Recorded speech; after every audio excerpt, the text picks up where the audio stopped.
Magandang umaga po sa inyong lahat. Ako po muli si Pastor Bong, bumabati ng isang mapagpalang Thursday morning sa ating lahat. The book that we're gonna discuss this morning, mga kapatid, napakagandang libro nito. We can find Jesus in the book of Ruth. Jesus found in the book of Ruth. Yes, we can find Jesus in the book of Ruth. Maybe some of us have read the book of Ruth. Hindi naman ito kahabaan, pero makikita natin dito si Jesus Christ.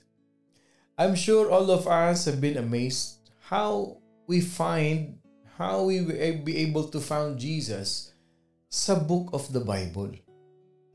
Nakaka-amaze talaga. And even me, when I was meditating the Bible, nagugulat ako. Yes, there are types, shadows, and symbols of Jesus Christ in the Bible. In the book of Ruth, ang foundational verse natin, dito ko siya nakita, mga kapatid. Ang ating verse, book of Ruth, chapter 2, verse 20.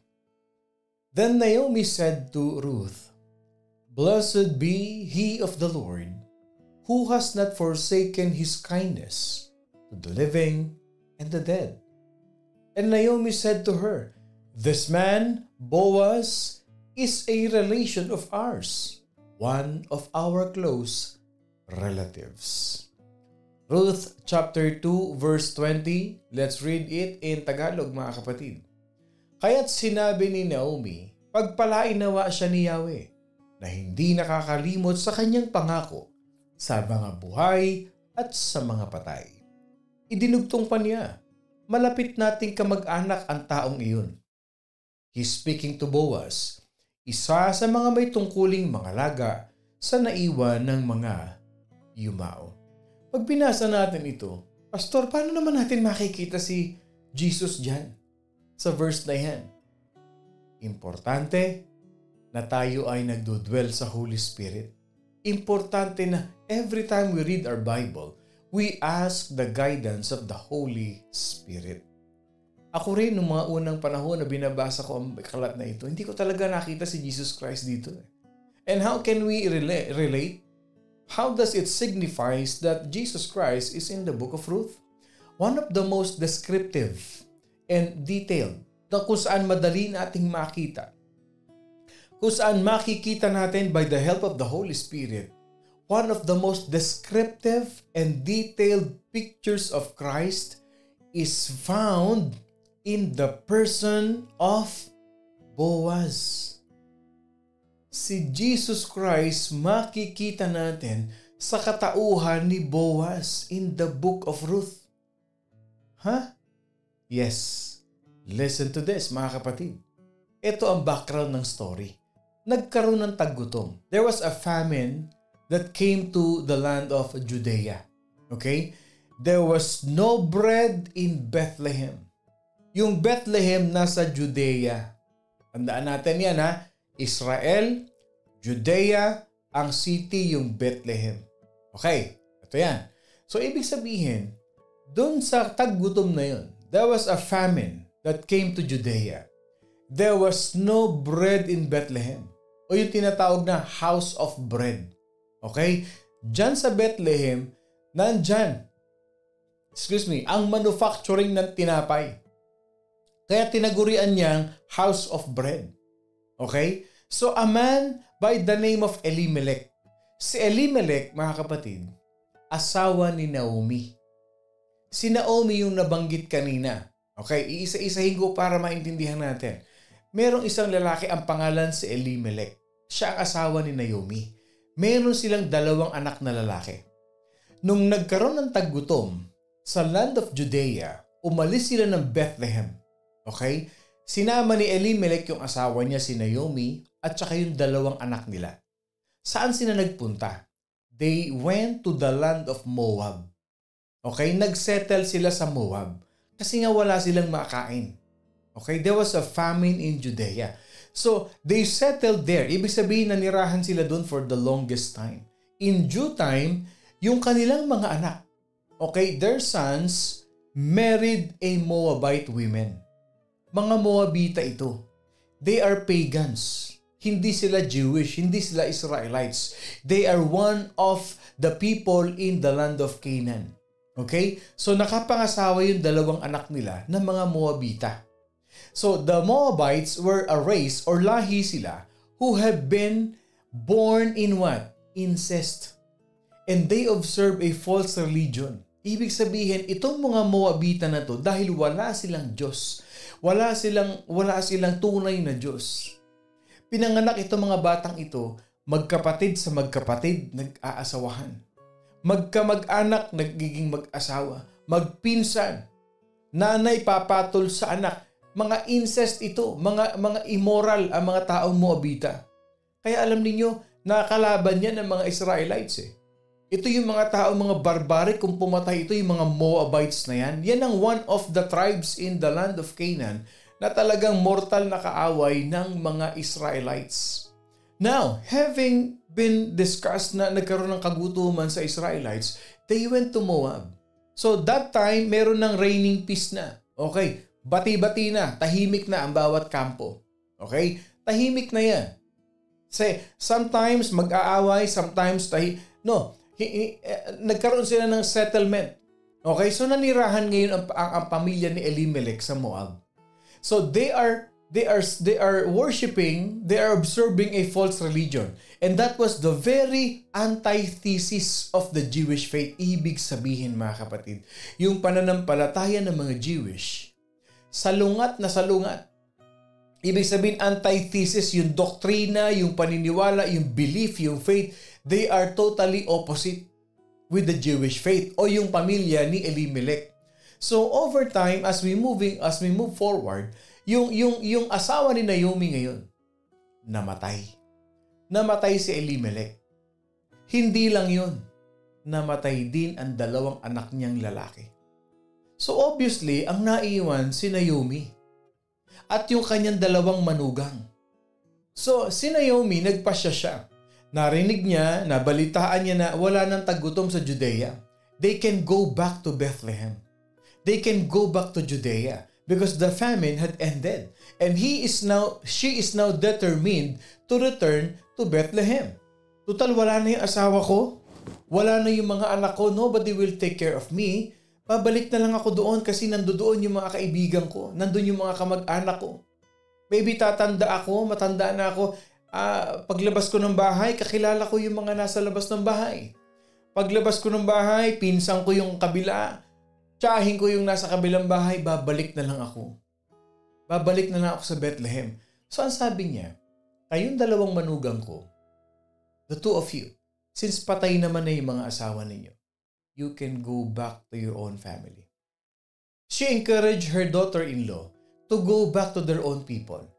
And for you to worship your own gods. Obviously, when these two Moabite women become part of the family ni Elimelech, they have to embrace the culture, they have to embrace the faith that Elimelech has with his family.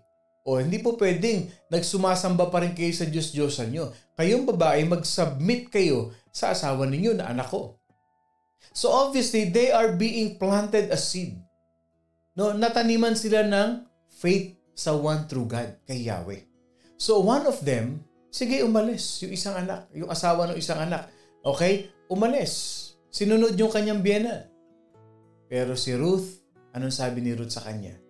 Wherever you go, I will go. Ruth chapter 1 verse 16. And so, itong dalawang kaawa-awang magbiyanan na ito, mga kapatid, they begin their journey to Bethlehem. Knowing Ruth's past, mga kapatid, would be against her living as a pagan outsider in the Jewish world of Judea. Alam nila na galing ng Moabita tong babaeng ito. She took the risk, baka kahakamuhian siya, magalit sa kanya, hindi siya tanggapin ng pamilya ni Naomi. No, si Ruth nagkaroon ng trabaho. Pagdating nila ng Bethlehem, ng Judea, nagkaroon siya ng trabaho. Anong ginagawa niya? Pinupulot niya yung mga natitirang mga hina-harvest ng mga Jewish. So she is she is the one in charge. Pagka nagkakaroon ng harvest, yung mga hindi napupulot, yung mga naiiwan na hindi nag-harvest, obviously, a harvester din siya doon sa farm, in the fields of Bethlehem. It was a tradition, a custom on that day, that the next of the kin, ibig sabihin nito, ito na, okay? Ang tradisyon ng mga Jewish, pag halimbawa yung magkapatid, okay, yung kapatid, yung asawa nung isa, yung panganay na kapatid namatay, yung susunod na kapatid niya, kailangan kunin niya yun. Kailangan asawahin niya. Okay? Kailangan niyang asawahin yun. Yun yung tinatawag na biblical responsibility. At yun ang merong unang karapatan para kunin yung asawa nung namatay niyang kapatid. Kung hindi man kapatid, yung pinsan o yung malapit na kamag-anak, ang tawag doon kinsman. Okay? Pag nabasa niyo sa Bible, Kinsman, kinsman. It means relative, kamag-anak, pinsan, tiyuhin, o kung sino man. Kailangan kung namatay yung asawa ng kamag-anak nila, one of them, kailangan kunin yun, asawahin yun, mapangasawa niya. To preserve the name of the family. It was the custom of that day. Saan natin makikita yon? Okay, may karapatan lang. Doon sa pinag-aralan natin sa Book of Leviticus. Leviticus 25, makikita nyo yung kinsman. Pero yung biblical responsibility, nasa Deuteronomy chapter 25 yan. Kaya magtataka kayo Yung law na yon, yung rule na yon, Leviticus 25, Deuteronomy 25. Ano ibig sabihin nun? To redeem and to restore yung naulila na kamag-anak. Yung nawalang kamag-anak, to restore. Ngayon, dahil kamag-anak ni Naomi, si Boaz ngayon ang may karapatan na na kunin si Ruth at pakasalan si Ruth at maging asawa si Ruth. Bakit? Kasi mga kapatid, kamag-anak ni Elimelech, yung asawa ni Naomi, si Boaz. Si Boaz din ang may-ari nung fields kung saan nagtatrabaho si Ruth. Ruth was gleaning, namumulot siya ron sa fields na yon. So, pag sinabi sa Bible na Goel, G-O-E-L, ang tawag diyan, he is the kinsman redeemer, yung Goel. So, si Boaz obviously is a Goel. Siya yung kinsman redeemer. Okay? Sa Hebrew word, Goel. Pag may nangangailangan, may namatayan sa pamilya, kung sino yung may capability, malapit na kamag-anak, Goel ang tawag dyan. This idea of Goel is at the very heart of the Bible's teaching of redemption. Nakita niyo yung principle na yan? It talks about redemption, yung Goel. Yung Hebrew word na Goel o kinsman redeemer. Redemption yan. Okay. Ngayon, meron 3 requirements para maging kinsman redeemer ka. And we can find this in the life of Boaz, in the person of Boaz, where it will illustrates, dun ko nakita Nandoon yung mark, nandoon yung significant, nandoon yung buhay, nandun si Jesus Christ. Bakit? Yung 3 requirements were associated with this one who had the ability to redeem. May 3 ability, may requirements para makapag-redeem ka. First, he had to have the right to do the redemption. Kailangan malapit na kamag-anak. Number 1 requirement, it has to be a close blood relative. Ting! Number 1. Number 2, second, he had to have the financial status. Kailangan meron kang power, meron kang ability, meron kang kapasidad to redeem. And after all, it is one thing to have the right to redeem, but it is another thing for you to have the power to redeem. Kasi meron mga taong may karapatan nga. Oo. Pero ang tanong, may kakayanan ba? Amen. Ibang part, okay, having the right is another thing, but having the power to do it is another thing. That's true. Magkaiba yon. So, ibig sabihin, kailangan pareho meron ka. May karapatan, may kakayanan. Nakukuha natin. Parang nakatulog na kayo, Can I see an amen to that? Can I see an amen kung nakakasunod tayo sa ating pinag-aaralan? Okay? Pwede ba mag-amen tayo dyan kung nakakasunod tayo? Okay? Having the right and having the power to do or kakayanan. And finally, yung pangatlo, the Goel, okay, or the kinsman redeemer, had to have the willingness to redeem. Tatlo, may karapatan, may kakayanan, at merong willingness to redeem. Yes. Nakukuha na ba ninyo? Nakikita na ba ninyo si Jesus Christ? Kasi yun si Boaz. May karapatan siya kasi kamag-anak niya si Elimelech. May kakayanan siya kasi mayaman siya. At pangatlo, may willingness si Boaz kasi na-inlove siya kay Ruth. So we can consider Boaz. He had the right to redeem Naomi and Ruth. He was a near kinsman or relative. In Ruth chapter 2 verse 1, ang sabi dun, family of Elimelech. And he certainly had the power because in Ruth chapter 2 verse 1, he is a man of great wealth. At yung pangatlong requirements, he is certainly willing. Why? Because he fell in love with Ruth.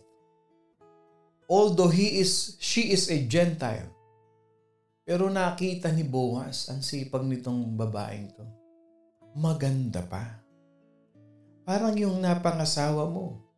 Masipag na, maganda pa.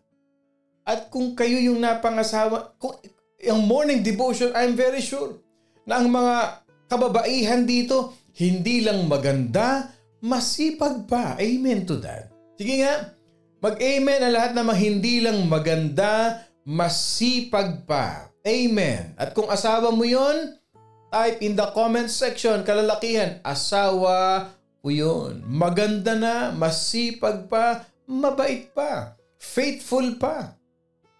Akalain mo, sabi niya, sabihan na niya, kung saan ka magpunta, sasama ako sa iyo. Loyalty yun.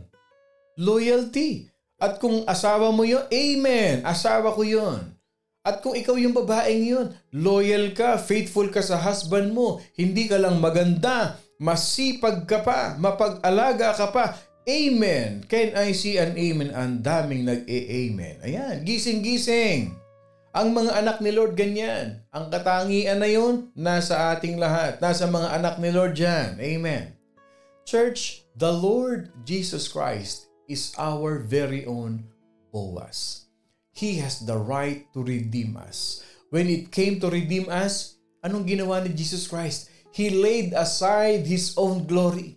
Nung panahon na i-redeem na tayo, ang ating Panginoon, isinantabi niya yung kanyang pagiging Diyos, yung kanyang pagiging hari, mga kapatid. He left the splendors of heaven and He came down through a measureless space, mga kapatid, to be planted in the womb of a young virgin girl. Panahon na para iligtas ko ang mga anak ko. Bababa ako sa lupa.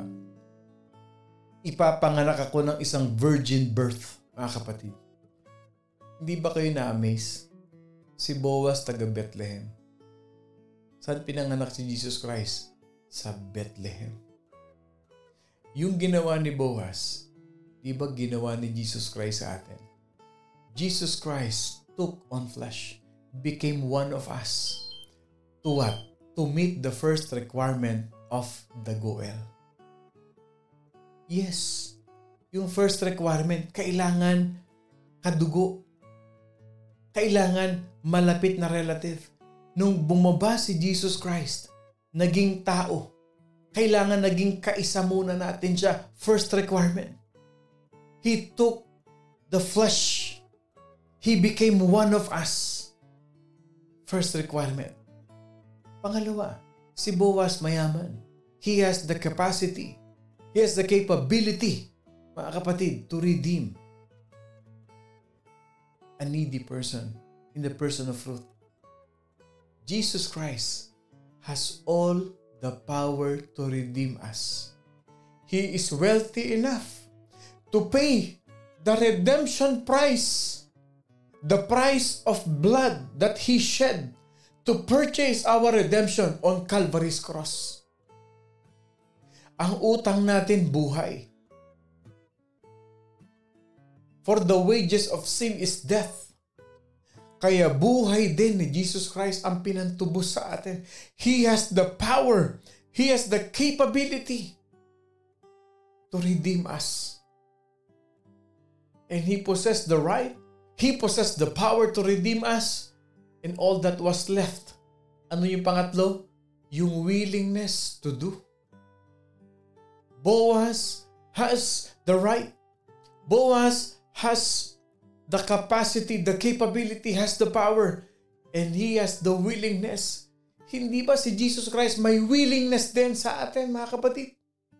Jesus Christ has the will to do so, to redeem us, because He willingly laid down His own life, dying our death, so that we could live His life. Amen.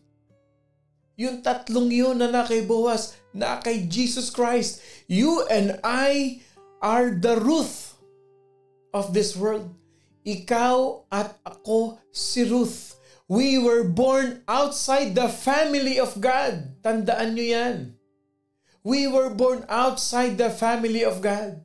And we are separated from God because of our sins. Si Ruth, ipinanganak na Moabita. Makasalanan ang kanyang lahi. Incest ang lahi niya. But she was accepted. She belonged to the family of Elimelech. She belonged to the family of God. Same thing in us. When we were born, we were sinners. We are separated from God. But when we accept the Lord Jesus Christ, we have been accepted to the family of God. Tinanggap tayo. Naging kabilang tayo sa pamilya ng Panginoon Diyos because we have a kinsman redeemer. We have a Goel. Sino yun? Si Lord Jesus Christ. He is our Boaz. Namatay sa krus ng Kalbaryo. And now, we became part of His family. We have been redeemed by our kinsman, Boaz, Jesus Christ. Ano sabi ni Paul sa Ephesians 1:7? In Him we have redemption through His blood, the forgiveness of His sins according to the riches of His grace. Grabe, yung willingness, yung power, at yung authority, nandyan sa Ephesians 1:7. In Him we have redemption through His blood, the forgiveness of sins, according to the riches of His glory. Through His blood, yung authority. The forgiveness, yung willingness. Yung wealthy, yung power, according to the riches of His grace. Ephesians 1:7. Maraming storya sa Bible. Yes, that has such an incredible ending. But the book of Ruth may have opened, mga kapatid, with what? With 3 funerals, but it closes with a wedding. Yes, 3 funeral, 3 yung namatay. Yung 2 anak ni Naomi at yung asawa. Nabuksan man ito ng 3 funeral, but it ended with a wedding. Why? Because Boaz married Ruth. Boaz is the Lord of the harvest. Boaz is the kinsman redeemer. And they had a son, si Obed. Obed had a son named Jesse. Jesse had a son named David. David, the shepherd, the psalmist, the king. At si Ruth, na dating godless Moabite. Na si Ruth, na dating walang pananampalataya, walang Diyos. Anong nangyari kay Ruth? She became the grandmother of Israel's greatest king. She was the great-grandmother of David. And she lived a beautiful life. At maganda ang naging legacy ni Ruth. Because he was totally separated from her old life in Moab. Anong ibig sabihin nito? Let's pause for a second. Gaano man kadilim ang nakaraan mo, gaano man kapangit ang pag-uugali mo, gaano man kapangit ang pagkatao mo, Inaayawan ka man ng mga tao. Itinatakwil ka ng lipunan dahil masama ka. Wala kang Diyos, wala kang kinikilalang Diyos. But when you come to Jesus and you became part of the family of God, and then you are being redeemed by the blood of Jesus, pag tinubos ka ng dugo ni Kristo, and He is so much willing to redeem you. He is so much willing to pay the price of your sins. Ano mangyayari sa'yo? Yung magiging generation mo, magiging mabuting henerasyon. Magiging mabuting tao. Kasi binago ka ni Jesus Christ. Babaguhin ka ni Jesus Christ. And the entire course of her life was determined by whom? By Boaz. It is a wonderful picture of you and me. When we truly say to our Redeemer, na ano yung sinabi ni Ruth kay Naomi? Pag ito sinabi natin kay Jesus Christ, umaasa ka kapatid. Magiging maganda ang future, ang pamilya mo. Magiging maganda ang legacy mo. Mawala ka man sa mundo, binago ka ni Lord. Tinransform ka ni Lord. Binigyan ka ni Lord ng magandang pangalan. Binigyan ka ni Lord ng magandang pagkatao. At yung magandang pagkatao na yon, mamanahin, tatakbo, gagapang, mamanahin ng pamilya mo. Ito lang ang sasabihin mo. The same word na sinabi ni Ruth kay Naomi. Ruth chapter 1 verse 16. Wherever you go, I will go. Wherever you lodge, I will lodge. Your people shall be my people and your God, my God. Sabihin natin kay Lord, Lord, kahit saan, kasama kita. Hindi ako bibitaw sa iyo, Lord. Today, in our generation, Ruth in the Bible lives in history and in heaven. And the story of Ruth is an example for all of us. Because of what? Because of Boaz. He was his very own kinsman redeemer. And yes, Jesus Christ is our Boaz. We are Ruth. And Jesus is our Boaz. We can find Jesus in the middle of the book of Ruth. He is our Boaz, our very own kinsman redeemer.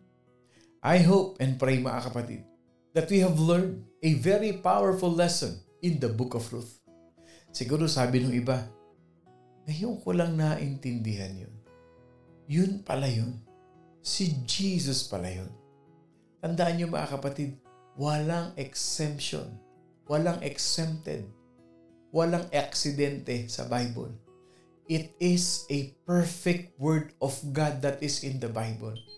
Kung nahahanap man natin si Jesus Christ sa Bible ngayon, mga kapatid, it only means one thing. Our spiritual eyes is so very much wide open. Never ever forget to read your Bible. Kung nahanap ko si Jesus Christ doon, mahahanap nyo rin. Because all of us has the Holy Spirit to find Jesus with the help of the Holy Spirit in every pages of the Bible. Ituloy-tuloy natin ang pakikinig mga kapatid dito sa ating morning devotion. And pray for me always. Panalangin niyo po palagi si Pastor Bong. Ipanalangin niyo po ako palagi sa ministry, sa church, and even in the other areas of my life. Ipag-pray niyo po ang inyong pastor. Yun lang hinihingi ko sa inyo mga kapatid. I always pray for morning devotion family. And let us believe this. The more we dwell in the Word of God, the more revelation that He gives to us. Tayo po'y manalangin mga kapatid. Mapagpalang Ama, marami pong salamat sa buhay na pinagkaloob mo sa amin. Salamat Lord sa napaka-powerful lesson na pinagkaloob mo sa amin. That little by little, every step that you are showing us in the books of the Bible, we are growing. Lumalago kami, Panginoon, sa pananampalataya. Naiintindihan namin ng lubos ang nakasulat sa iyong banal na salita. Patuloy mo po akong gamitin, Panginoon, bilang speaker mo, Lord God. Continue to use me and continue to use this morning devotion family for us to grow deeper in the knowledge of the truth about you, our Lord Jesus Christ. Lord, isa lang ang goal namin sa buhay. Isa lang ang ipinapangako namin at nais namin, Lord God, hanggang sa huling hininga namin. Kakapit kami sa iyo. Hindi kami hihiwalay. Wherever you go, Lord, we will go. Wherever we go, you are in us, with us, and through us. Thank you, Lord. Pagpalain mo ang buong Morning Devotion family. We receive our prayers. We'll give you all the glory and the honor. In the name of the Father, the Son, and of the Holy Spirit. In Jesus' name we pray. Amen and amen and amen. Magandang umaga pong muli sa inyong lahat at very blessed Thursday morning. Ako po muli si Pastor Bong, mga kapatid. Ingat po tayong lahat. Laging tatandaan, we can find Jesus in the book of Ruth. He is our kinsman redeemer. At wag na wag kakalimutan, mga kapatid, we are indeed blessed by God. I love you all, mga kapatid, with the love of the Lord.